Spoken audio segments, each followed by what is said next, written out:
तो स्वागत है आपका एक नए वीडियो में। ये हमारा मेंस पॉलिटी का क्लास नंबर 6 है और आज के क्लास में हम लोग भारतीय संविधान की प्रस्तावना यानी कि प्रियम्बल के बारे में पढ़ेंगे।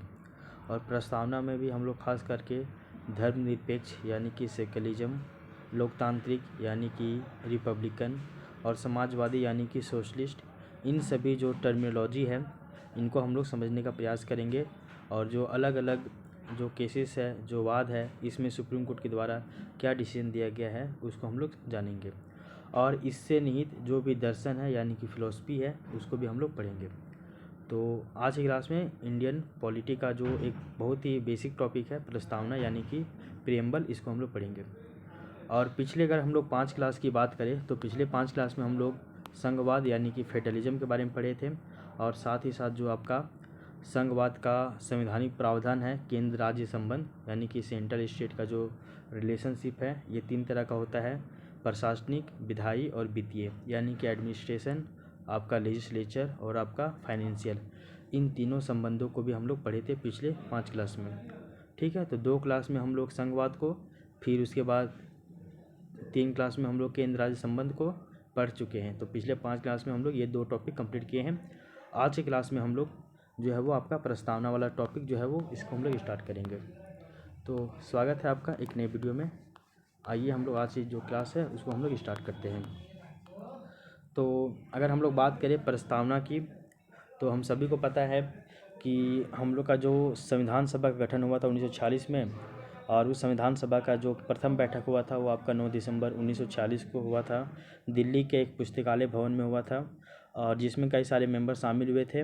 और जिसमें से जो है वो उस सभा का यानी कि संविधान सभा का पहला जो है वो अस्थायी अध्यक्ष चुना गया था, वो डॉक्टर सच्चिदानंद सिन्हा साहब को चुना गया था। उसके बाद ठीक 2 दिन के बाद फिर संविधान सभा का बैठक होता है, जिसमें 11 तारीख को होता है। 2 दिन के बाद 11 तारीख को फिर बैठक होता है, सेकेंड मीटिंग, जिसमें संविधान सभा का एक स्थायित्व मतलब एक स्थायी अध्यक्ष चुना जाता है, जो कि रहता है आपका डॉक्टर राजेंद्र प्रसाद। तो पहले 9 दिसंबर को सच्चिदानंद सिन्हा को चुना गया था अस्थायी अध्यक्ष के रूप में।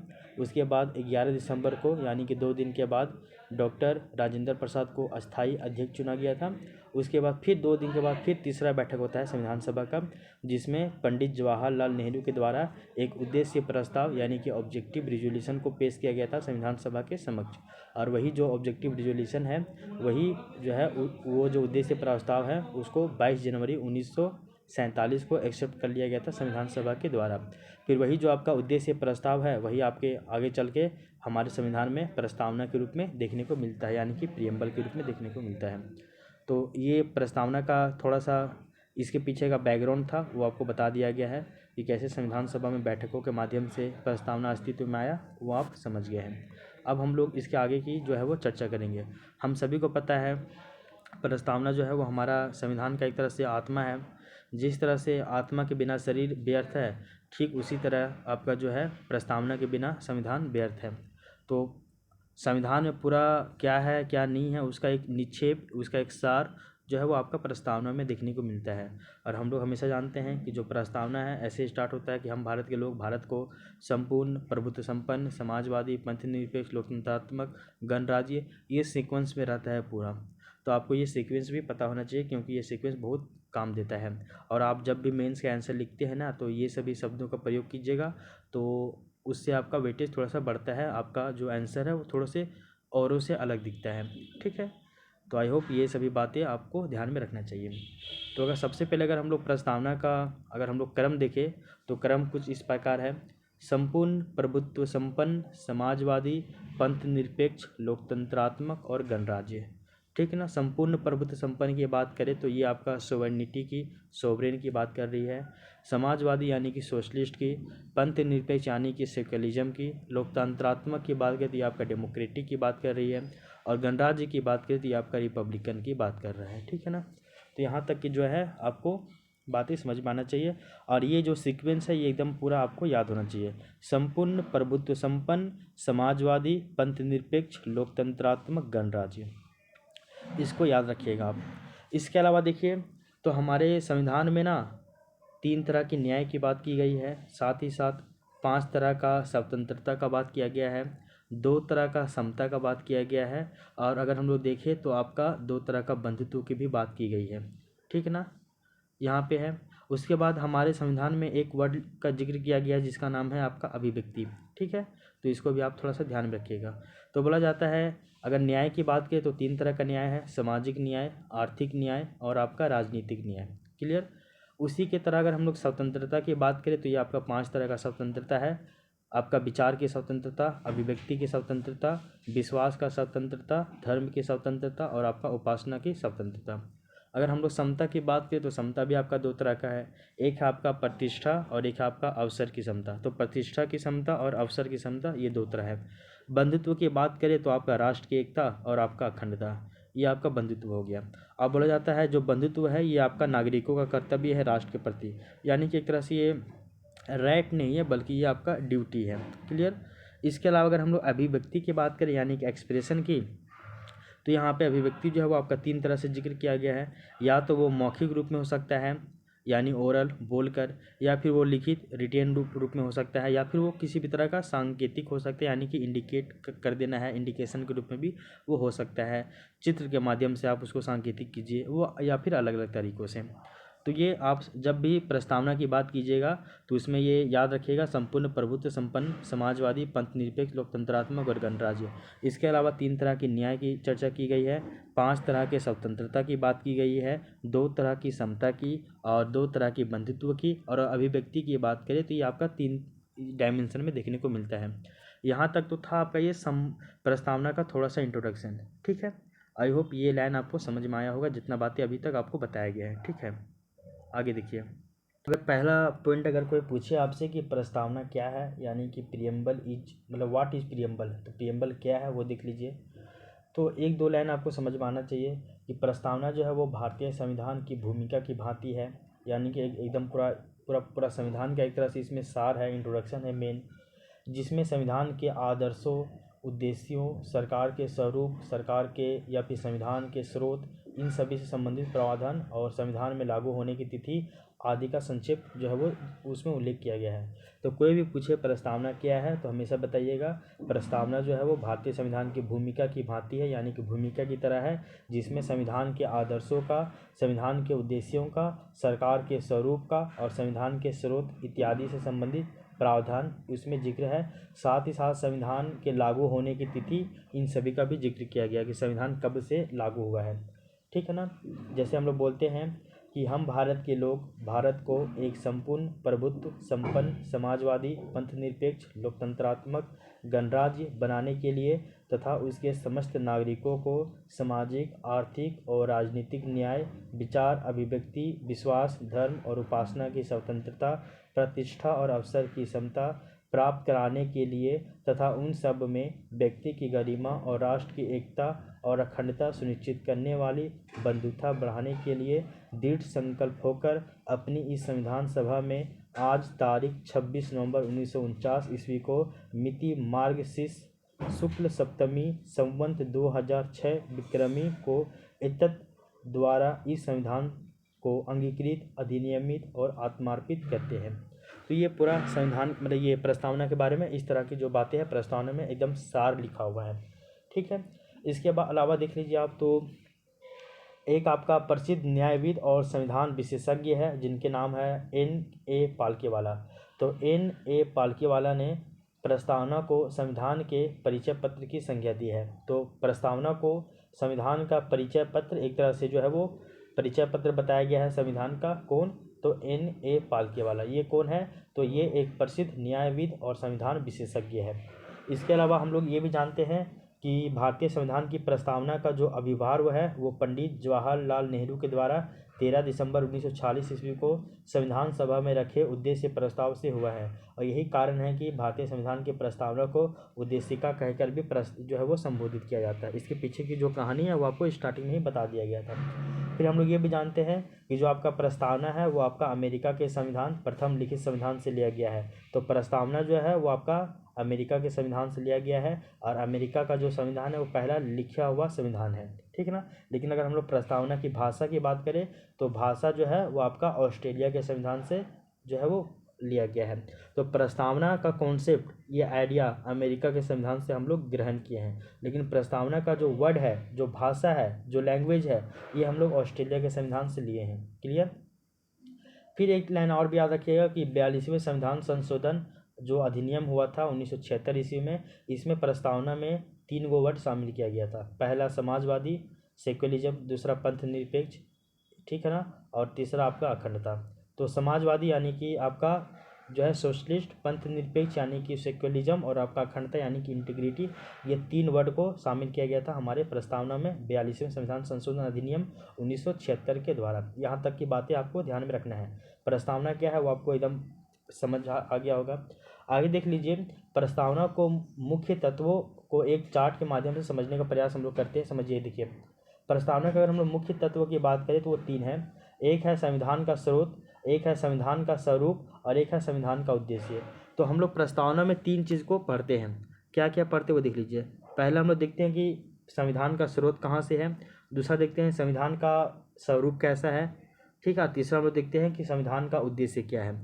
तो स्रोत, स्वरूप और उद्देश्य, ये 3 चीज़ की बात करते हैं। अगर हम लोग संविधान का स्रोत की बात करें तो बोला जाता है हम भारत के लोग, अर्थात जो है जनता, इसकी बात की जा रही है। तो स्रोत आपको समझ में आ गया है। संविधान का अगर हम लोग स्वरूप की बात करें तो स्वरूप आपका कैसा है, संपूर्ण प्रभुत्व संपन्न, समाजवादी, पंथ निरपेक्ष, लोकतंत्रात्मक, गणराज्य। ये आपका 5 तरह का स्वरूप यहाँ पे देखने को मिलता है संविधान का। अगर हम लोग उद्देश्य की बात करें हैं तो यहाँ पे आपका 3 तरह का उद्देश्य है, 5 तरह का विश्वास है, 2 तरह की समता है, साथ ही साथ यहाँ पे 2 तरह का बंधुत्व है। इन सभी का जो है वो यहाँ पे जिक्र किया गया है। ये आपका उद्देश्य है। क्लियर। तो यहाँ तक की जो बातें हैं आपको समझ में आनी चाहिए, ठीक है। अब हम लोग ये प्रस्तावना के संदर्भ में आपको डिटेल से जो है वो इंट्रोडक्शन मिल गया होगा, प्रस्तावना क्या है क्या नहीं है।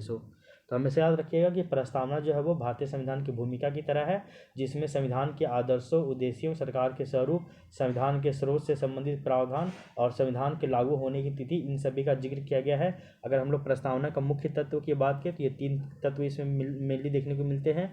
पहला है संविधान का स्रोत, और दूसरा है संविधान का स्वरूप, और तीसरा है संविधान का उद्देश्य। यही 3 चीज़ में आपका पूरा जो है वो प्रस्तावना देखने को मिलता है। अब हम लोग इसके आगे की चर्चा करते हैं, एक एक वर्ड को हम लोग समझते हैं कि प्रस्तावना में क्या है क्या नहीं है। तो सबसे पहले हम लोग देखते हैं प्रस्तावना में जो है वो आपका उल्लेखित शब्द, हम लोग बोलते हैं हम भारत के लोग, यानी कि we the people of India. तो बोला जाता है कि हम भारत के लोग, फिर इन द ब्लैक्स करते करते करते करते बोलते बोलते लास्ट में जाते हैं, इसको अंगीकृत, अधिनियमित और आत्मार्पित करते हैं। तो हम भारत के लोग, भारत को एक संपूर्ण प्रभुत्व से पूरा स्टार्ट करते हैं और लास्ट में बोलते हैं कि इस संविधान को अंगीकृत, अधिनियमित और आत्मार्पित करते हैं। वहाँ से लेकर लास्ट तक में जो है पूरा संविधान का जो प्रस्तावना है।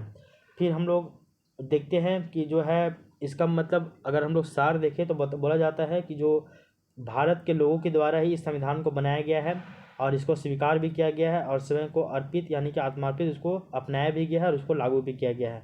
अब भारतीय संविधान भारतीय जनता को समर्पित है। तो समझ लीजिए, यहाँ से जो हम भारत के लोग से स्टार्ट करते हैं और लास्ट में अंगीकृत, अधिनियमित और आत्मार्पित लिखा हुआ है, यहाँ तक की बात करते हैं।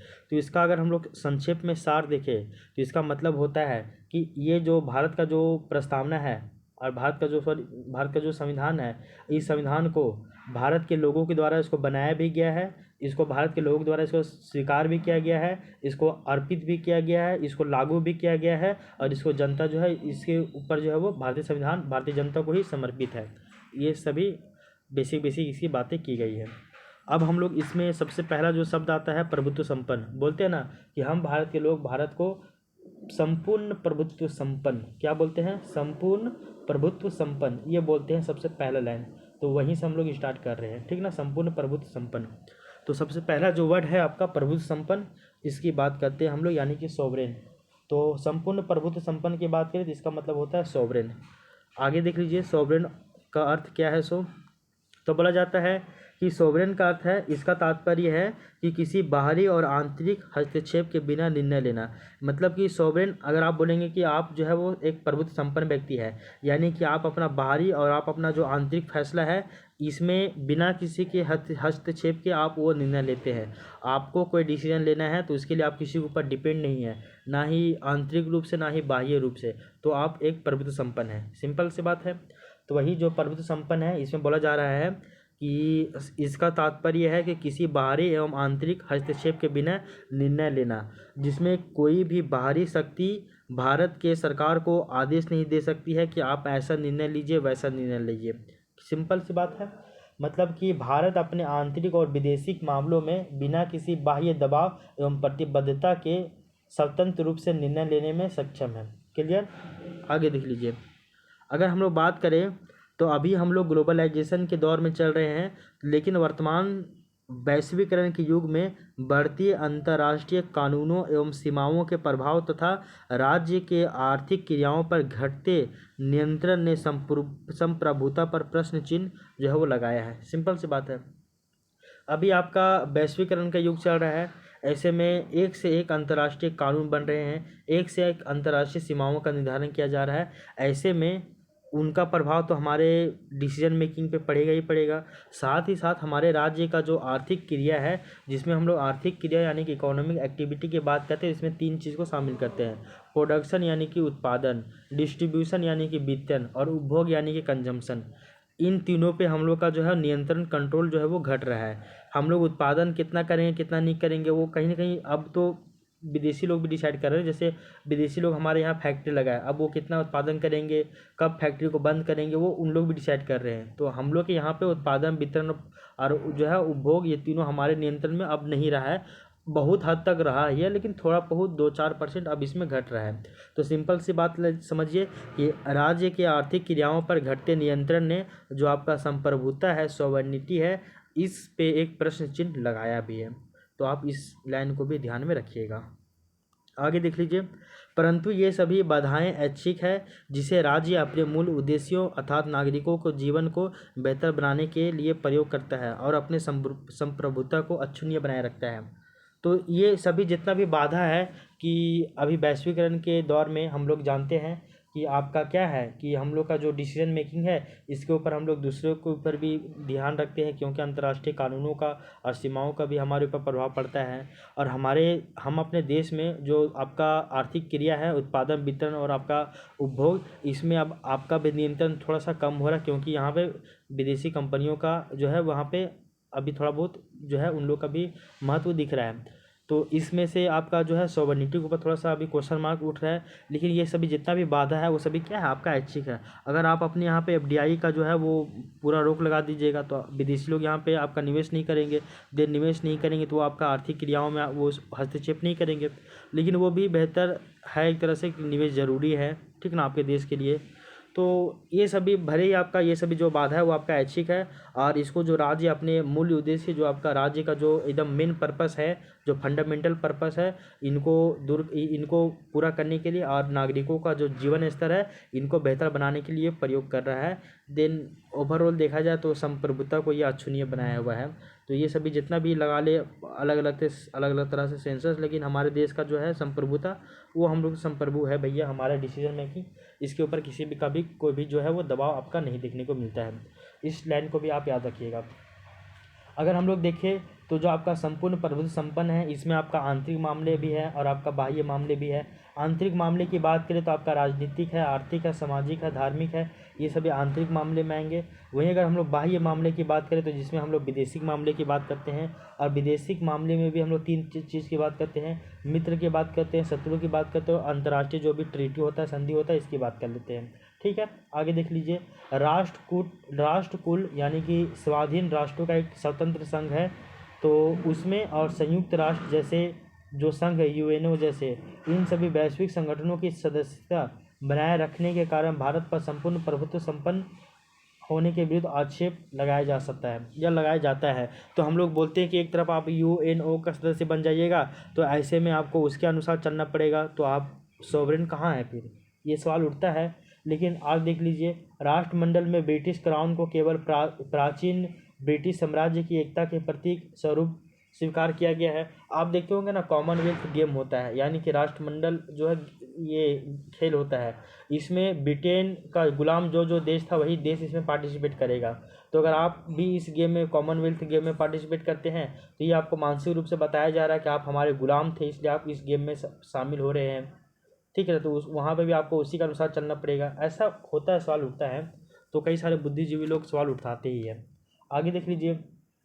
इसके अतिरिक्त अगर हम लोग बात करें तो कई सारे वैश्विक संगठनों से जुड़ना भारत की स्वेच्छा पर निर्भर करता है। भारत चाहे तो उसमें जुड़ सकता है, नहीं चाहे तो नहीं जुड़ेगा, ये सभी भी बातें आती है। साथ ही साथ इन संगठनों के द्वारा जारी नियम भारत पर बाध्यकारी भी नहीं है, और भारत जो है वो स्वेच्छा से ऐसे संगठनों की सदस्यता का वो अपना परित्याग भी कर सकता है। नेहरू जी का उक्त कथन ये था कि यह स्वेच्छा से किया गया करार है और इसे स्वेच्छा से समाप्त किया जा सकेगा, और सभी प्रकार के आक्षेपों का वो खंडन करता है। सिंपल सी बात है। तो भारत किसी भी संगठन में जुड़ेगा तो उस संगठन के द्वारा जो भी नियम बनाया गया वो भारत के ऊपर पूरी तरीके से बाध्यकारी नहीं होगा। अब भारत जब चाहे वो स्वेच्छा से ऐसे संगठनों की जो है सदस्यता त्याग सकता है। तो इसलिए नेहरू जी बोलते हैं कि ये स्वेच्छा से किया गया करार है और इसे स्वेच्छा से समाप्त किया जा सकता है। तो ये जितना भी खंडन लगाया जा रहा है, मतलब जितना भी आपका आक्षेप लगाया जा रहा है सॉवरेनिटी के ऊपर, वो सभी का खंडन ऐसे हो सकता है। तो पहला जो वर्ड था आपका सॉवरेनिटी या सॉवरेन, यानी कि संपूर्ण प्रभुत्व संपन्न, ये आपको समझ में आ गया होगा। अब चलिए हम लोग दूसरे वर्ड की बात करते हैं, और दूसरा वर्ड है आपका समाजवाद यानी कि सोशलिस्ट। सोशलिस्ट क्या कहता है वो देख लीजिए। तो बोला जा रहा है कि 42वें संविधान संशोधन अधिनियम जो है 1976 में इसको जोड़ा गया है। तो 42वें संविधान संशोधन 1976 के माध्यम से आपका सोशलिस्ट को जोड़ा गया था, आपका पंथ निरपेक्ष को जोड़ा गया था, और आपका जो है अखंडता को भी जोड़ा गया था। यानी कि सोशलिस्ट, आपका सेक्युलरिज्म और आपका जो है इंटीग्रिटी, इन तीनों वर्ड को 42वें संविधान संशोधन अधिनियम 1976 के माध्यम से जोड़ा गया था। भारत में समाजवादी व्यवस्था से तात्पर्य है कि हम एक ऐसी सामाजिक व्यवस्था की स्थापना करें जो शोषण आधारित व्यवस्था को समाप्त कर देगा और सभी नागरिकों के द्वारा आर्थिक राजनीतिक विकास का अवसर जो है वो उपलब्ध करवाया जाएगा। सिंपल सी बात है। क्या बोला जा रहा है कि अगर हम लोग समाजवाद की बात करते हैं, समाजवाद यानी कि सोशलिस्ट, समाजवाद में बोला जा रहा है कि कोई भी ऊंचा छोटा बड़ा नहीं होगा, सब बराबर होगा, एक समान होगा। तो समाजवाद का मतलब ये हो जा रहा है कि ऐसी सामाजिक व्यवस्था का, समाज में ऐसी व्यवस्था का हम लोग का जो है वो स्थापना करना है जिसमें शोषण आधारित व्यवस्था को समाप्त कर देना है। यानी किसी का भी किसी के ऊपर किसी भी तरह का शोषण एक्सप्लॉयटेशन नहीं होगा। ऐसे समाज का हम लोग क्या करेंगे, बहिष्कृत करते हैं। क्लियर। और इससे क्या होगा कि सभी नागरिकों के द्वारा जो है वो आर्थिक राजनीतिक विकास का अवसर जो है वो उपलब्ध करवाया जाएगा। आगे देख लीजिए। तथा राज्य के आर्थिक क्रियाओं पर घटते नियंत्रण ने संप्रभुता पर प्रश्न चिन्ह लगाया है। ये भी याद रखिएगा इसको। अरे यार सॉरी, समाजवाद समाजवाद समाजवाद, एक मिनट रुकिएगा जरा सा। अच्छा हाँ ठीक है, यहाँ पे आ गया हम लोग। समाजवाद में यहाँ पे देख लेते हैं, यहाँ पे देख लेते ना कि समाजवाद का तात्पर्य यह है समाजवादी व्यवस्था का कि हम एक ऐसी सामाजिक व्यवस्था की स्थापना करें जो शोषण आधारित व्यवस्था को समाप्त करके देश के सभी नागरिकों को सामाजिक, आर्थिक और राजनीतिक विकास का जो है वो आपका अवसर प्रदान करेगा। इसके अलावा देखा जाए तो यद्यपि प्रस्तावना में समाजवादी शब्द को 42वें संविधान संशोधन 1976 में जोड़ा गया था, लेकिन संविधान में आरंभ से ही विभिन्न उपबंधों में समतावादी जो समाज, अच्छा ये समाजवादी समाज का लक्ष्य स्पष्ट था। अच्छा, ऐसा कभी कभी ये सवाल उठता है कि समाजवादी शब्द को तो भैया 1976 में ऐड किया गया, तो क्या उससे पहले हमारा जो भारतीय संविधान है ये समाजवादी लक्षण इसमें पहले से निहित था या फिर नहीं था? ये सवाल हमेशा उठता है। तो इसमें बताया जाता है कि भले ही इसको 1976 में जोड़ा गया है, लेकिन समाजवादी का जो तत्व है ये संविधान में स्टार्टिंग से ही रहा है। अगर उदाहरण के तौर पे देखा जाए तो आपका आता है सबसे पहले नंबर आर्टिकल नंबर 14 यानी कि 14, जिसमें समता का अधिकार है। ये भी समाजवादी को ही बतलाता है, समाजवाद को। आर्टिकल 15 लिंग, धर्म, जाति, इसके आधार पे किसी भी तरह का भेदभाव नहीं होगा। 5 तरह का है ना आधार, 5 को बेसिस बताया गया ना, कौन कौन है? जाति, धर्म, लिंग, जाति है, धर्म है, लिंग है, और 2 ठो आपका और भी था ना, क्या क्या था भैया? जाति, धर्म, एक मिनट रुकेगा जरा।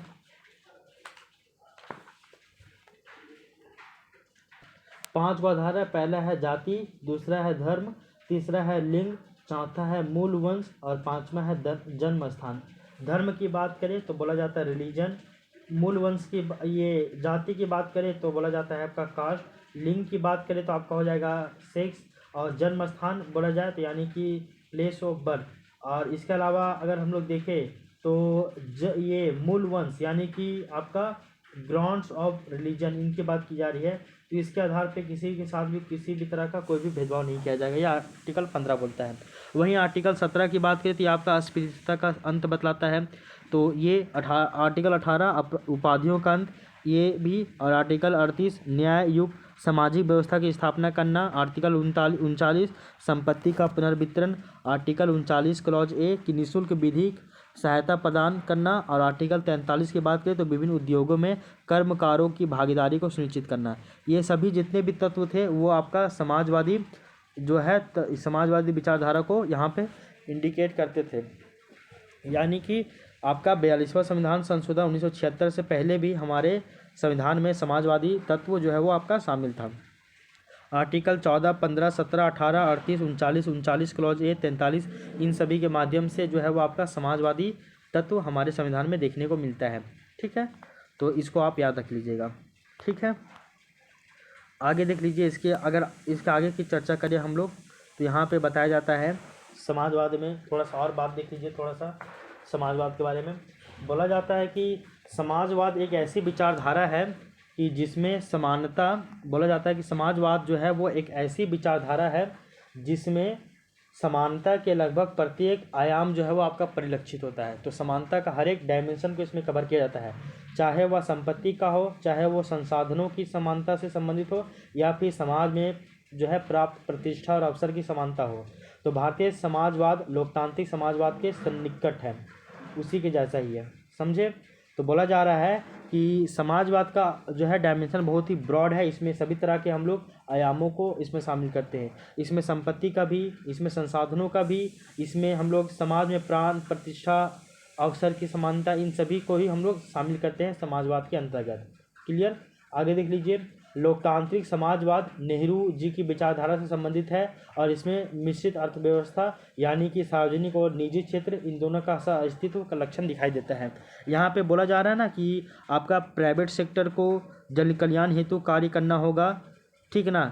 एग्जाम्पल के लिए आपका एजुकेशन, हेल्थ इत्यादि पे खर्च करना होगा, जो भी आपका प्राइवेट सेक्टर है। एग्जाम्पल के लिए मान लीजिए ना कोई यहाँ पे विदेशी कंपनी आया है या फिर कोई भी आपका प्राइवेट कंपनी है, वो यहाँ पे अपना उत्पादन कर रहा है चीज़ों का, यहाँ पे पैसा कमा रहा है। तो बोला जाता है कि आप अपने जो पैसे कमा रहे हैं आप अपना लाभ का कुछ एक निश्चित % जो है वो आप अपने यहाँ पे जन कल्याण के लिए क्या कीजिए, खर्च कीजिए, जैसे कि शिक्षा के ऊपर, स्वास्थ्य के ऊपर इत्यादि, इन सभी के ऊपर आप खर्च कीजिए। ये बताया जाता है, ये आपका समाजवाद का ही एक तरह से कॉन्सेप्ट है।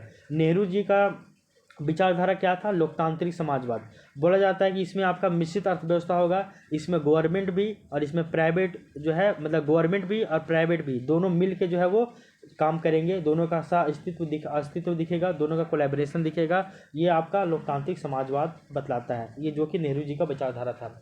इसके अलावा अगर हम लोग देखें तो भारतीय संविधान के अगर हम लोग देखें तो कई सारे तत्व देखने को मिलते हैं, जैसे कि आपका सार्वजनिक क्षेत्र और निजी क्षेत्र का अस्तित्व, जिसमें सार्वजनिक क्षेत्र को जो है वो आपका वरीयता दिया जाता है, और आय और जीवन स्तर की असमानता जैसे कि गरीबी, बेरोजगारी, इनको कम करने के लिए सरकार द्वारा समय समय पर आपका प्रयास किया जा रहा है। संपत्ति के केंद्रीकरण की प्रवृत्ति को रोकने का प्रयास किया जाता है। मजदूरों एवं वंचित वर्गों का कल्याण की बात की जाती है।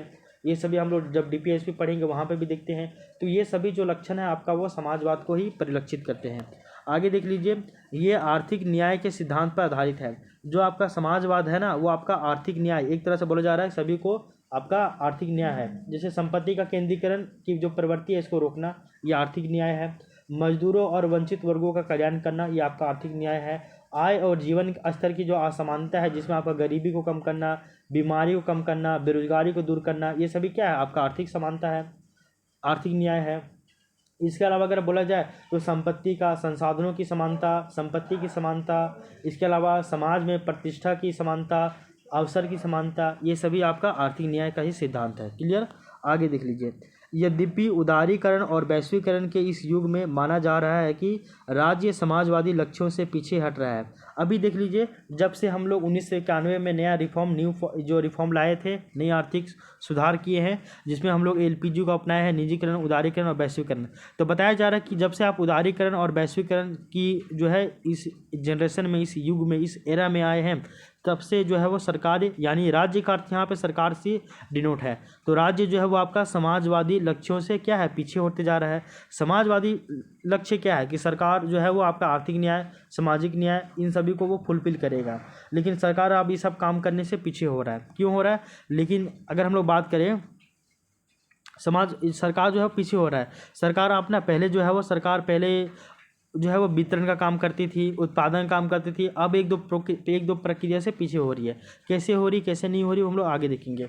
तो बोला जा रहा है कि यद्यपि उदारीकरण और वैश्वीकरण के इस युग में माना जा रहा है कि राज्य समाजवादी लक्ष्यों से पीछे हट रहा है, लेकिन समाजवादी समाज के स्थापना का तात्पर्य सभी संसाधनों पर सरकारी नियंत्रण नहीं, बल्कि नागरिकों में असमानता को समाप्त करना एवं गरिमामय जीवन की उपलब्धता से है। देख लीजिए, समाजवादी समाज का अर्थ क्या है कि सभी संसाधनों पर सरकार का नियंत्रण हो, ये नहीं है। समाजवादी समाज का अर्थ ये है कि नागरिकों में सभी तरह की जो असमानता है ये कम होनी चाहिए और सभी व्यक्तियों को गरिमामय तरीके से जीवन उपलब्ध होना चाहिए। आय की असमानता, संसाधनों की असमानता, ये सब कम होना चाहिए। गरीबी, बेरोजगारी, बीमारी सभी कम होना चाहिए। संपत्ति का केंद्रीकरण सब कम होना चाहिए। मजदूरों और वंचित वर्गों का कल्याण होना चाहिए। ये सभी शामिल है। ठीक है। और अगर इस संदर्भ में देखा जाए तो राज्य ने यद्यपि उत्पादन गतिविधियों से अपने आप को सीमित कर लिया है, लेकिन वितरण न्याय पर ज़्यादा जोर देकर समतावादी साम्राज्य स्थापना करने का प्रयास कर रहा है। अब देख लीजिए, सरकार जो है वो आपका उत्पादन प्रक्रिया से अपने आप को पीछे कर लिया है। बोला है कि आप उत्पादन हम नहीं करेंगे, हम केवल वितरण का काम करेंगे। उत्पादन के लिए वो प्राइवेट सेक्टर को दे दिया है कि प्राइवेट सेक्टर आप जो है वो फैक्ट्री लगाइए, वहाँ पे उत्पादन काम कीजिए। तो लोग बोलते हैं कि सरकार सब कुछ बेच दे रहा है। बेच नहीं रहा है, वो बेच रहा है तो एक तरह से उत्पादन प्रक्रिया प्राइवेट सेक्टर कर रहा है, लेकिन वितरण का काम तो गवर्नमेंट कर ही रही है ना। आप एक तरह से अगर पीडीएस की बात करते हैं, पब्लिक डिस्ट्रीब्यूशन सिस्टम की बात करते हैं, तो यहाँ पे सरकार जो है एक तरह से वितरण का काम कर रही है। तो क्लियर याद रखना है कि सरकार जो है वो आपका उत्पादन गतिविधि से अपने आप को सीमित कर लिया है। कुछ ही मामलों में उत्पादन प्रक्रिया को वो कर रही है, बाकी बात अधिकांश भागों में वो प्राइवेट सेक्टर को दे दिया है उत्पादन गतिविधि। लेकिन सरकार जो है वो वितरण प्रक्रिया को वो अभी भी फॉलो कर रही है और वितरण के आधार पे ही जो है वो आपका आर्थिक न्याय को सुनिश्चित करने का प्रयास करती है और साथ ही साथ जो है आपका समतावादी साम्राज्य स्थापना करने का भी वो प्रयास कर रही है। आगे देख लीजिए, एग्जाम्पल में बताया जा रहा है कि राष्ट्रीय ग्रामीण रोजगार योजना, अंत्योदय योजना, मनरेगा, खाद्य सुरक्षा एक्ट, ये सभी जो है, इसके अलावा अगर बात करें राष्ट्रीय पेंशन योजना इत्यादि, ये सभी जो है वो आपका समाजवाद लक्ष्य को जो है इंगित करता है। यहाँ पे सरकार उत्पादन प्रक्रिया में नहीं कुछ कर रहा है, लेकिन सरकार जो है वितरण प्रणाली में, वितरण प्रक्रिया में भाग ले रहा है। एग्जाम्पल बताया गया, कई सारी योजनाओं का भी जिक्र कर सकते हैं। राष्ट्रीय ग्रामीण रोजगार योजना, अंत्योदय योजना, मनरेगा योजना, खाद्य सुरक्षा योजना और राष्ट्रीय पेंशन योजना, इन सभी के माध्यम से सरकार जो है वो आपका समाजवादी लक्ष्य को इंगित कर रहा है। इसको भी याद रख लीजिएगा। आगे देख लीजिए, हम लोग ये भी जानते हैं कि योजना आयोग जो कि पहले था, बाद में नीति आयोग आ गया, जिसके आधार पे हम लोग लोकतांत्रिक समाजवाद के उद्देश्यों की प्राप्ति को ही दर्शाते हैं। पहले 5 ईयर प्लान चलता था योजना आयोग के द्वारा, जिससे वो समाजवादी तत्व को ही तो प्राप्त कर रहा है ना। बोलता है कि गरीबी को दूर करना है, कृषि को बढ़ाना है, हैवी इंडस्ट्री को बढ़ाना है ताकि रोजगार बढ़ सके। ये सभी आपका समाजवादी लक्ष्य को ही तो दर्शा रहा है ना। ठीक है ना। तो समाजवाद बहुत ही बड़ा एक वर्ड हो जाता है, बहुत ही बड़ा सेंस हो जाता है। समाजवाद एक विचारधारा है जिसमें समानता के लगभग सभी डायमेंशन को, सभी आयामों को शामिल किया जाता है। तो समाजवाद में समानता के सभी डायमेंशनों को इसमें शामिल किया जाता है। इसमें देखें तो इसमें आपका आर्थिक न्याय की भी बात की जाती है, इसमें वैश्वीकरण, निजीकरण, उदारीकरण की बात की जाती है। समाजवाद में समाजवादी अर्थव्यवस्था की बात की जाती है। समाजवाद में बोला जाता है कि सभी प्रकार का जो संसाधन है इसके ऊपर सरकार का नियंत्रण भी होगा, कुछ को छोड़कर।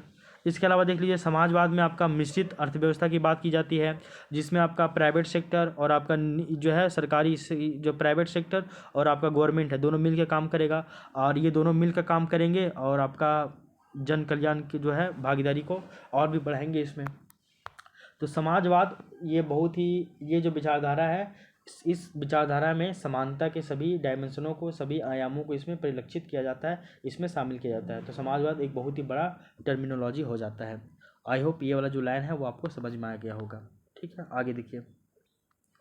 तो दो वर्ड जो है, प्रभुत्व संपन्न और दूसरा समाजवादी, ये दोनों शब्द को हम लोग समझ गए हैं। समाजवादी को 42वां संविधान संशोधन में जोड़ा गया था, जबकि प्रभुत्व संपन्न ये स्टार्टिंग से ही संविधान में देखने को मिलता है, प्रस्तावना में। आगे देख लीजिए, पंथ निरपेक्ष, इसको भी 42वां संविधान संशोधन में ही जोड़ा गया है।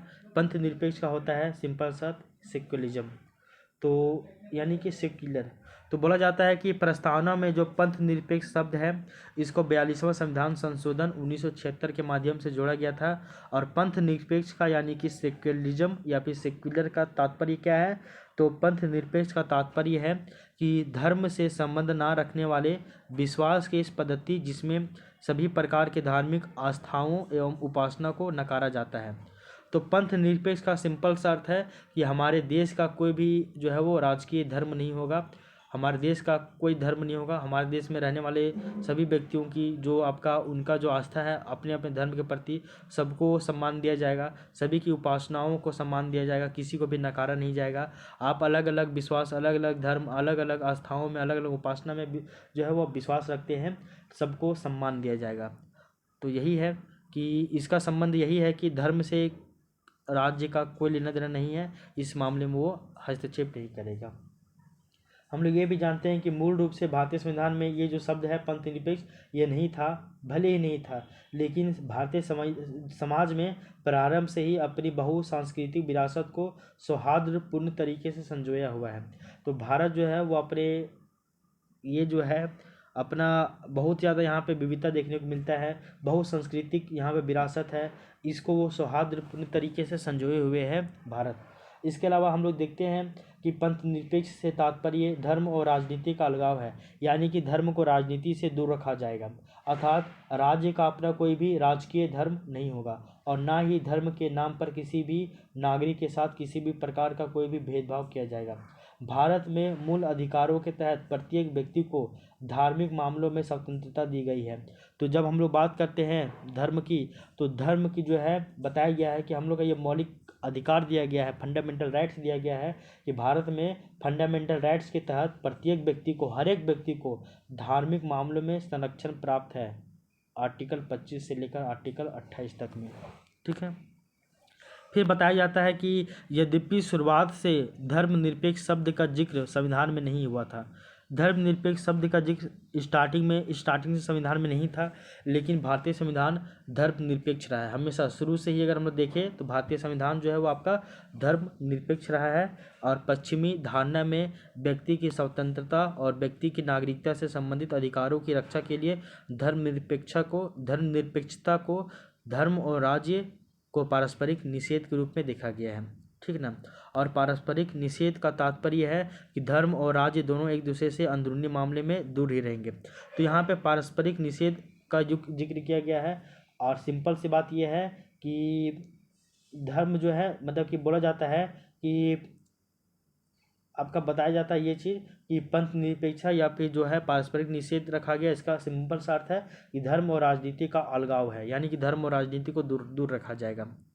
और पश्चिमी धारणा क्या है कि व्यक्ति की स्वतंत्रता और व्यक्ति की नागरिकता से संबंधित अधिकारों की रक्षा के लिए धर्मनिरपेक्षता को धर्म और राज्य को पारस्परिक निषेध के रूप में रखा गया है। धर्म और राज्य को, तो धर्म और राज्य को दोनों को एक दूसरे से अलगाव रखा गया, दूर रखा गया है, दोनों एक दूसरे के अंदरूनी मामले से दूर रहेंगे।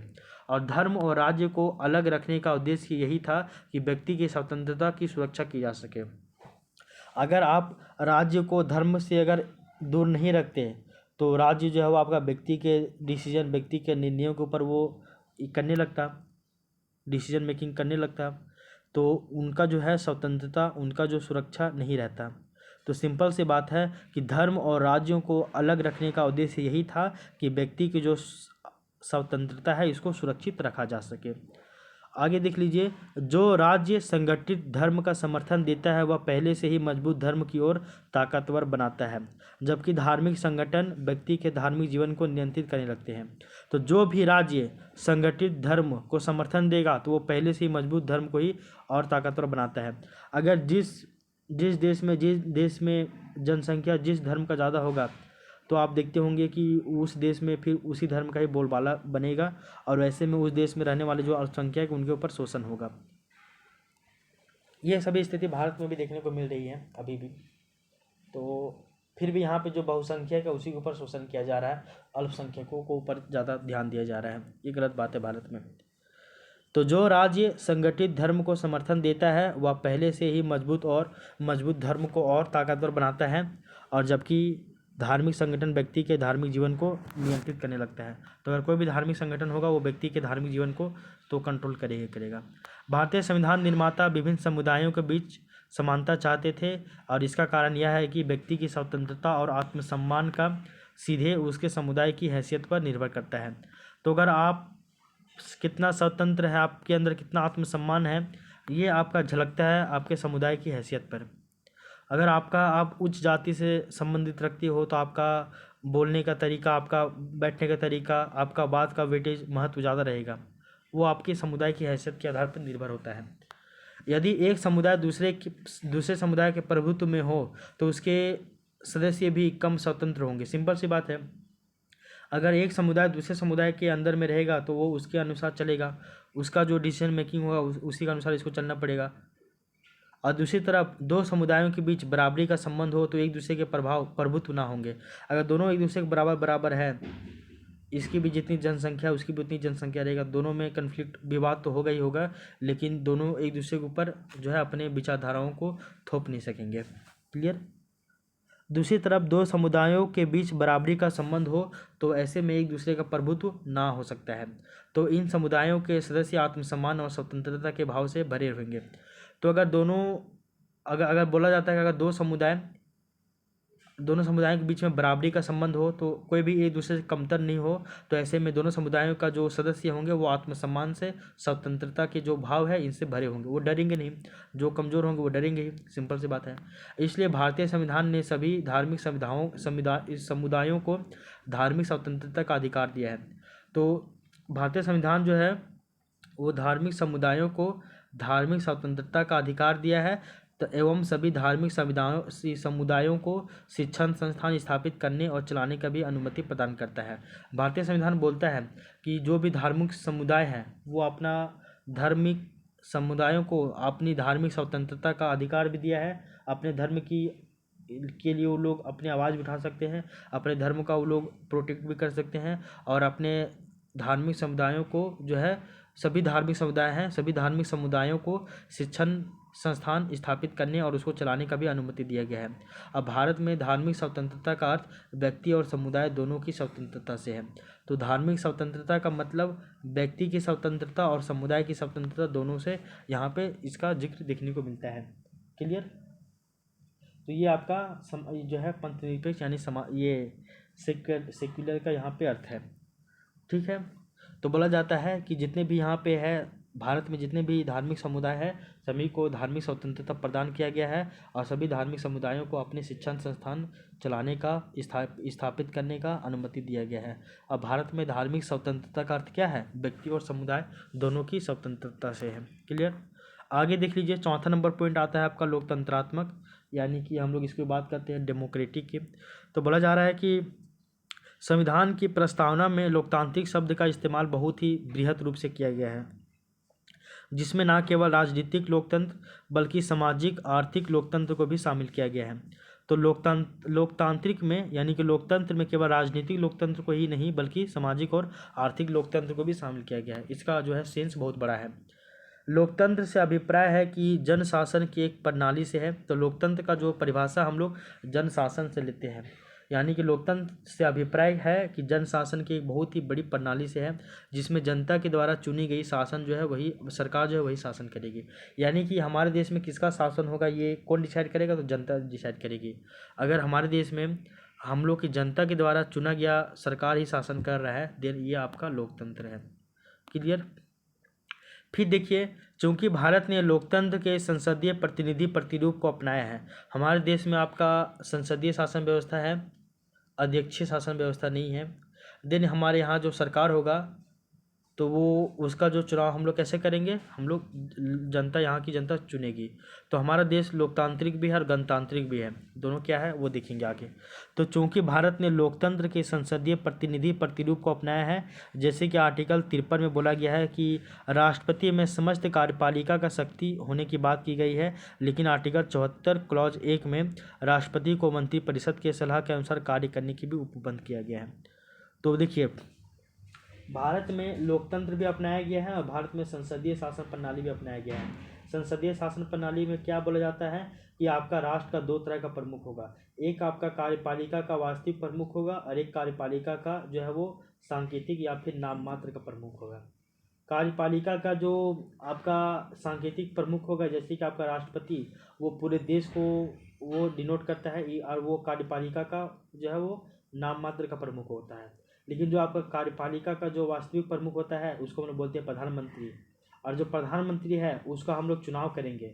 लेकिन कार्यपालिका का जो नाम मात्र का जो प्रमुख है राष्ट्रपति, उसका चुनाव हम लोग जनता डायरेक्ट नहीं करेंगे, लेकिन कार्यपालिका का जो वास्तविक प्रमुख है उसका हम लोग चुनाव करते हैं, प्रधानमंत्री का हम लोग चुनाव करते हैं।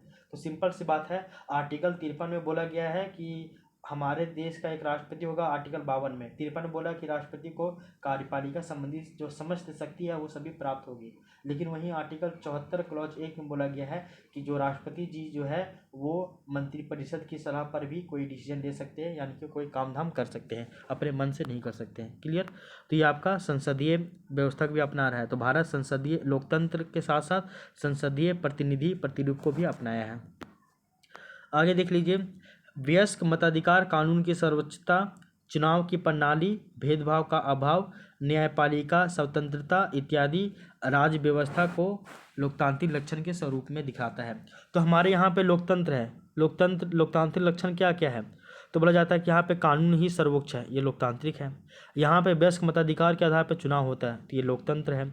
चुनाव की यहाँ पे प्रणाली है, तो यहाँ पे लोकतंत्र है। भेदभाव का अभाव है, यहाँ पे लोकतंत्र है। न्यायपालिका है, न्यायपालिका यहाँ पे सब स्वतंत्र है, ये आपका लोकतांत्रिक लक्षण है। ठीक है, एक यहाँ पे केस याद रखिएगा जिसका नाम है UN Rao versus union of India. तो UN Rao versus union of India, इस केस में क्या बोला गया है? तो इसमें बोला गया है कि सुप्रीम कोर्ट ने कहा कि आर्टिकल 53 और आर्टिकल 74 क्लॉज ए दोनों क्या है पता है, तथा आर्टिकल 75 क्लॉज 3, इनको मिलाकर पढ़ने से भारत में संसदीय प्रणाली की अवधारणा दिखाई देती है। तो अगर आपको भारत में संसदीय प्रणाली को समझना है तो आर्टिकल 53 को, आर्टिकल 74 क्लॉज 1 को, आर्टिकल 75 क्लॉज 3 को, इन तीनों को मिलाकर पढ़िएगा, तभी आपको भारत में संसदीय प्रणाली पूरा डिटेल से समझ में आएगा। तो ये बात जो है वो सुप्रीम कोर्ट ने कहा है। कब कहा है? तो UN Rao versus union of India के केस में कहा है सुप्रीम कोर्ट। क्लियर? लोकतंत्रात्मक या फिर लोकतांत्रिक यानी कि डेमोक्रेटिक का सिंपल सा अर्थ ये समझ लीजिएगा कि शासन संचालन की जो शक्ति है वो संप्रभुता भारत की जनता में निहित होगा। लोकतंत्र एक प्रक्रियागत प्रणाली है जिसमें नवीन आयाम जुड़ते चले जाते हैं और व्यवस्था को अधिक जीवंत बनाए रखते हैं। लोकतंत्र के दो प्रकार होते हैं, एक होता है आपका प्रत्यक्ष लोकतंत्र, एक होता है आपका अप्रत्यक्ष लोकतंत्र। प्रत्यक्ष लोकतंत्र में जनता सीधे भागीदारी निभाती है, जैसे कि एग्जाम्पल है स्विट्जरलैंड में। और प्रत्यक्ष लोकतंत्र में जनता के पास कुछ ऐसे प्रमुख औजार या फिर शस्त्र होते हैं जिनका प्रयोग करके लोकतंत्र और निखरता है, और ये है परिप्रेक्षा, पहल, इनिशिएटिव, प्रत्यावर्तन या प्रत्यावासी को वापस बुलाना, ये सब हटाइए। बताया जाता है कि भारतीय संविधान के द्वारा संसदीय लोकतंत्र को अपनाया गया है, जिसमें कार्यकारिणी अर्थात मंत्रिपरिषद अपने समस्त कार्यों के लिए विधायिका के प्रति उत्तरदायी एवं जवाबदेही होता है। तो संसदीय लोकतंत्र में क्या बोला गया है कि जो कार्यकारिणी होता है, यानी कि जो एग्जीक्यूटिव का भूमिका निभाता है, जो कार्यपालिका होता है, मेनली बोला जाता है जो मंत्रिपरिषद है, वो अपने समस्त कार्यपालिका के अपने समस्त कार्यों के लिए विधायिका के प्रति उत्तरदायी है। यही आपका संसदीय लोकतंत्र है। इसके अलावा देख लीजिए, संविधान की प्रस्तावना में लिखित लोकतांत्रिक शब्द न केवल राजनीतिक लोकतंत्र को यहाँ शामिल करता है बल्कि सामाजिक आर्थिक लोकतंत्र को भी शामिल करता है। और डॉक्टर BR अम्बेडकर संविधान में सभा में दिए गए भाषण में कहे थे कि राजनीतिक लोकतंत्र तब तक स्थायी नहीं बन सकता है जब तक उसके मूल में सामाजिक लोकतंत्र नहीं हो। तो डॉक्टर हमारे बाबा साहब अम्बेडकर जी कहते हैं कि राजनीतिक लोकतंत्र तब तक अस्थायी नहीं बन सकता है जब तक कि उसके मूल में सामाजिक लोकतंत्र नहीं हो। क्लियर, इसको भी याद रखिएगा। और संसदीय प्रणाली क्या है, संसदीय लोकतंत्र क्या है, वो भी आपको बताया गया था। संसदीय लोकतंत्र को अगर आप समझना है या संसदीय प्रणाली को समझना है तो सुप्रीम कोर्ट के अनुसार आर्टिकल 53, आर्टिकल 74(1), आर्टिकल 75 क्लॉज 3, इन तीनों को मिलाकर आप समझिएगा, तभी आपको संसदीय प्रणाली की अवधारणा यहाँ पे दिखाई देगी। और संसदीय लोकतंत्र का मतलब एक और समझ लीजिएगा कि जो आपका कारिणी होता है, जिसको हम लोग एग्जीक्यूटिव बोलते हैं, कार्यपालिका है, खास करके जैसे आपका मंत्रिपरिषद है, तो मंत्रिपरिषद अपने समस्त कार्यों के लिए विधायिका के प्रति उत्तरदायी है और जवाबदेह है। यही आपका क्या है, एक तरह से संसदीय लोकतंत्र है। क्लियर, तो लोकतंत्र का अर्थ ये समझ में आ गया क्या है क्या नहीं है उसको। अब देख लीजिए गणतंत्र या फिर जो गणराज्य है, इसकी हम लोग बात करते हैं। ये छोटा सा है, ज़्यादा नहीं है, ये भी हम लोग समझ लेते हैं। तो गणतंत्र की बात करें या फिर जो गणराज्य है इसकी बात करें तो इसका अर्थ सिंपल सा होता है आपका रिपब्लिक। तो बोला जाता है कि प्रस्तावना में गणराज्य शब्द का उपयोग इस विषय पर प्रकाश डालता है कि राज्य का जो प्रधान है वो एक निर्वाचित प्रतिनिधि वो होगा, ना कि वंशानुगत। तो राज्य का जो प्रधान है वो एक निर्वाचित होगा, ना कि वो वंशानुगत। और निर्वाचित वो किसी भी सेंस में हो सकता है, डायरेक्ट हो या फिर इनडायरेक्ट हो। तो हम लोग का जो है राज्य का प्रधान वो निर्वाचित होता है, लेकिन इनडायरेक्ट रूप से, जनता नहीं चुनती है, लेकिन जनता के द्वारा चुने गए प्रतिनिधियों के द्वारा चुना जाता है। तो दो प्रकार की लोकतांत्रिक व्यवस्थाओं, वंशानुगत लोकतंत्र और लोकतांत्रिक गणतंत्र में से भारतीय संविधान के अंतर्गत लोकतांत्रिक गणतंत्र को अपनाया गया है। देखो, दो तरह का लोकतांत्रिक व्यवस्था होता है, एक आपका होता है वंशानुगत लोकतंत्र और एक होता है आपका लोकतांत्रिक गणतंत्र। और भारत में वंशानुगत लोकतंत्र को नहीं अपनाया गया है, भारत में लोकतांत्रिक गणतंत्र को अपनाया गया है। वंशानुगत में सिंपल सी बात है कि राजा का बेटा ही राजा बनेगा, यही कॉन्सेप्ट है। लेकिन लोकतांत्रिक गणतंत्र में कि हेड ऑफ दी जो स्टेट है, राज्य का जो प्रधान है वो भी चुना जाएगा, भले वो अप्रत्यक्ष रूप से चुना जाए। ठीक है, गणतंत्र में राज्य प्रमुख हमेशा प्रत्यक्ष अथवा अप्रत्यक्ष रूप से ही निर्वाचित होता है। तो गणतंत्र में जो राज्य का प्रमुख होगा वो आपका या तो प्रत्यक्ष या फिर अप्रत्यक्ष रूप से निर्वाचित होगा, और वो एक निश्चित समय के लिए ही चुनकर आता है। गणतंत्र के अर्थ में दो बातें और शामिल होती है। अगर गणतंत्र की बात करें तो इसमें दो बातें और भी शामिल होती है। पहला बात कि राजनीतिक संप्रभुता किसी एक व्यक्ति के हाथ में नहीं होने के बजाय लोगों के हाथ में होनी चाहिए। तो गणतंत्र में दो बात और है। पहला बात कि जो आपका राजनीतिक संप्रभुता है वो किसी एक व्यक्ति के हाथ में नहीं होगा, बल्कि किसी एक व्यक्ति के हाथ में होने के बजाय लोगों के हाथ में वो होगा। तो राजनीतिक संप्रभुता, पॉलिटिकल जो सोवरेनिटी है, वो किसी एक व्यक्ति के हाथ में नहीं होगा, बल्कि वो लोगों के हाथ में होगा, जनता के हाथ में होगा। ठीक है, आगे दूसरा यह है कि किसी विशेषाधिकार प्राप्त वर्ग की अनुपस्थिति। तो यहाँ पे दूसरा यह है कि किसी विशेषाधिकार प्राप्त वर्ग की अनुपस्थिति, यानी ऐसा नहीं है कि आपको एक ऐसा वर्ग है जिसको यहाँ पे स्पेशल राइट मिल गया है, वही जो है यहाँ पे आएगा और राज्य का प्रमुख के रूप में चुनाव होगा, ऐसा कुछ भी नहीं है। तो हेड ऑफ दी जो स्टेट है वो कोई भी चुन के आता है। अभी हमारे देश में पहली बार राष्ट्रपति बनी है जो है वो आदिवासी महिला।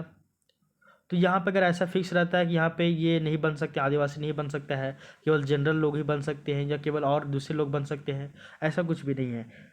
तो पहला चीज़ कि राजनीतिक संप्रभुता किसी एक व्यक्ति के हाथ में होने के बजाय लोगों के हाथ में निहित होना चाहिए, और दूसरा कि किसी विशेषाधिकार प्राप्त वर्ग की यहाँ पर अनुपस्थिति होनी चाहिए, नहीं होनी चाहिए, मतलब होनी चाहिए। ये आपका गणतंत्र में दो बात कहा गया था, ये भी याद रखिएगा। इसके अलावा ये भी बताया जाता है कि गणतंत्र अथवा गणराज्य में राज्य का जो प्रमुख है वो परोक्ष रूप से लोगों के द्वारा निर्वाचित व्यक्ति होता है, और राष्ट्रपति, भारत का जो राष्ट्रपति लोगों के द्वारा परोक्ष रूप से चुना जाता है तथा मंत्रिपरिषद की सहायता से देश के शासन में संचालित करता है। तो हम लोग जनता डायरेक्ट राष्ट्रपति को नहीं चुन रहे, हम लोग चुन रहे हैं एमपी को, एमएलए को, और एमपी और एमएलए चुन रहा है राष्ट्रपति को। क्लियर, और राष्ट्रपति काम कर रहा है मंत्रिपरिषद के सलाह के ऊपर। आगे देख लीजिए, गणराज्य में राजनीतिक जो संप्रभुता वो राज्य की बजाय देश की जनता में होता है, वो किसी एक व्यक्ति के हाथों में नहीं होता है। तो इसको भी आप याद रख लीजिएगा। तो ये जो लाइन है इसको भी आपको समझ में आना चाहिए। क्लियर? यहाँ तक की बातों आपको क्लियर होनी चाहिए, इसमें किसी भी तरह का कोई भी घबराने की आवश्यकता नहीं है। क्लियर? एक वर्ड और आता है आपका न्याय, जिसको हम लोग बोलते हैं जस्टिस, और ये न्याय आज आपका कंप्लीट, चलो इसको भी कर ही देते हैं, थोड़ा सा देख लीजिए। तो न्याय यानी कि जस्टिस, तो बोला जाता है कि न्याय का भारतीय संविधान की प्रस्तावना में उल्लेख है न्याय शब्द का, जिसे 3 भिन्न भिन्न रूपों में देखा जा सकता है न्याय का। न्याय को हम लोग सामाजिक न्याय, आर्थिक न्याय और राजनीतिक न्याय, तीनों से हम लोग शामिल करते हैं, तीनों का जिक्र करते हैं। न्याय का मतलब 3 तरह का होता है, सामाजिक, आर्थिक और राजनीतिक न्याय, तीनों। और ये जो न्याय का जो कॉन्सेप्ट है ये आपका रूस की क्रांति से लिया गया है, जो कि रूस की क्रांति 1917 में हुई थी। सामाजिक न्याय मतलब क्या होता है? तो सामाजिक न्याय का अभिप्राय है कि मानव के बीच में जाति, वर्ण और इनके आधार पर किसी भी तरह का भेदभाव नहीं होगा। तो सामाजिक न्याय मतलब समाज में जो मानव रह रहे हैं, तो मानव और मानवों के बीच में जाति, वर्ण, इन सभी के आधार पर किसी भी तरह का भेदभाव नहीं होगा और प्रत्येक नागरिक को समान अवसर मिलेगा। और जिसको हम लोग कैसे व्यवस्थित करते हैं, डीपीएसपी और फंडामेंटल राइट्स के सहारे इसको हम लोग सामाजिक न्याय को सुनिश्चित करने का प्रयास करते हैं। इसके अलावा एक और होता है आपका आर्थिक न्याय, और आर्थिक न्याय का अर्थ होता है कि उत्पादन एवं वितरण के साधनों का जो है वो न्याय उचित वितरण करना चाहिए। तो आर्थिक न्याय, तो उत्पादन और वितरण का जो साधन है इसको न्याय उचित तरीके से इसको वितरण करना चाहिए, और धन संपदा का केवल उच्च हाथों में केंद्रीकृत नहीं होना चाहिए। तो जो धन है केवल उच्च हाथों में ही नहीं होना चाहिए। तो धन का जो वितरण है, धन का जो संपदा है केवल एक व्यक्ति के हाथ में नहीं होना चाहिए, सर्व जन यानी कि सभी लोगों में इसका वितरण होना चाहिए। इसके अलावा राजनीतिक न्याय की बात करें तो बोला जाता है कि राजनीतिक न्याय का अभिप्राय है कि राज्य के अंतर्गत सभी नागरिकों को समान रूप से नागरिक और राजनीतिक अधिकार प्राप्त होना चाहिए, चाहे वह राजनीतिक रूप से शासन व्यवस्था में प्रवेश की बात हो, अथवा अपनी बात सरकार तक पहुंचाने की बात हो, या फिर वो निर्वाचन प्रणाली में भागीदारी की बात हो। तो बोला जाता है यहाँ पे कि राजनीतिक न्याय का अर्थ ये है कि समस्त नागरिकों को, जो आपके देश में रह रहे हैं, सभी को समान रूप से नागरिक और राजनीतिक अधिकार प्राप्त होना चाहिए। चाहे अगर वो राजनीति में प्रवेश करने की बात हो, वहाँ पे भी सबको समान अवसर मिलना चाहिए। चाहे सरकार तक बात पहुँचाने की बात हो, तो वहाँ तक सबकी समान बात होनी चाहिए। या फिर निर्वाचन प्रणाली में अगर पार्टिसिपेट करना है तो वहाँ पे भी अधिकार सबकी एक समान होना चाहिए। सभी का वोट का मत वैल्यू एक ही होना चाहिए। ये नहीं कि आप उस स्टेट से आते तो आपका मत का वैल्यू अधिक है, इसका कम है, ऐसा कुछ नहीं होना चाहिए। एक वोट एक वैल्यू। एक आईएएस ऑफिसर का भी वोट का वैल्यू जितना होगा उतना ही एक रिक्शा वाला का भी वोट का वैल्यू होगा। तो ये आपका राजनीतिक न्याय है, सिंपल सी बात है। तो न्याय यानी कि जस्टिस की बात करते हैं, तो इसमें बोला जाता है कि न्याय के अंतर्गत सामाजिक, आर्थिक और राजनीतिक न्याय तीनों को शामिल किया गया है, और ये रूसी क्रांति से प्रेरित है। और प्रत्येक पक्ष में न्याय का तात्पर्य कि सभी के साथ समान व्यवहार करना है और किसी वर्ग के विशेषाधिकारों का उल्लंघन ना हो, ताकि शांतिपूर्ण और समृद्ध राष्ट्र की रचना हो सके। तो ये सभी जो है वो आपका न्याय के बारे में बात बतलाया गया है। तो आज हम लोग सबसे पहले तो भारतीय संविधान की जो है वो प्रस्तावना क्या है वो हम लोग जाने, उसका इंट्रोडक्शन जाने, उसका थोड़ा सा हिस्टोरिक बैकग्राउंड जाने, उसका जो है थोड़ा सा बैकग्राउंड, उसका पृष्ठभूमि देखें। इसके अलावा प्रस्तावना के बारे में हम लोग देखें, फिर प्रस्तावना के मुख्य तत्व जिसमें हम लोग संविधान का स्रोत, संविधान का स्वरूप और संविधान का उद्देश्य की बात करें। इसके अलावा जो है प्रस्तावना में उल्लेखित शब्दों की बात की, जिसमें हम लोग सबसे पहले संपूर्ण प्रभुत्व संपन्न यानी सोवरेन की बात करें। उसके बाद समाजवादी यानी कि सोशलिस्ट की बात की। उसके बाद पंथ निरपेक्ष यानी कि सेक्युलर की बात की। उसके बाद लोकतंत्रात्मक यानी कि डेमोक्रेटिक के बारे में जाने। उसके बाद गणराज्य या गणतंत्र यानी कि रिपब्लिकन के बारे में पढ़े हम लोग। उसके बाद न्याय यानी कि जस्टिस की बात की है। न्याय भी आपका 3 तरह का था, उसको देखें। अब हम लोग इसके आगे की चर्चा जो है, जैसे कि स्वतंत्रता, समता, फिर हो गया बंधुत्व, व्यक्ति की गरिमा, राष्ट्र की एकता और अखंडता, इन सभी के बारे में हम लोग कल के क्लास में पढ़ेंगे। फिर हम लोग जो है प्रस्तावना का उपयोगिता क्या है वो सभी के बारे में जानेंगे। फिर प्रस्तावना जो है संविधान का अंग है या फिर नहीं है, इसके लिए बहुत विवाद हो, सभी के बारे में जानेंगे, और उसको हम लोग कल की क्लास में ही देखने का प्रयास करेंगे। उसके बाद थोड़ा सा बचेगा आपका कि संविधान में, प्रस्तावना में जो है वो संशोधन हो सकता है या फिर नहीं हो सकता, उसको देखेंगे। उसके अलावा जानेंगे कि प्रस्तावना जो है वो आपका संविधान का भाग है या फिर नहीं है। इन सभी को देखने के बाद हम लोग इस क्लास को एंड कर देंगे। फिर ये जो टॉपिक है आपका प्रस्तावना वाला वो कंप्लीट हो जाएगा, और इसको 2-3 बार आप पढ़ लीजिएगा तो आप एक बेहतर इसमें कंटेंट रेडी हो जाएगा आपका। तो फिर मिलते हैं हम लोग नेक्स्ट वीडियो में। तो तब तक के लिए thank you, take care, bye bye.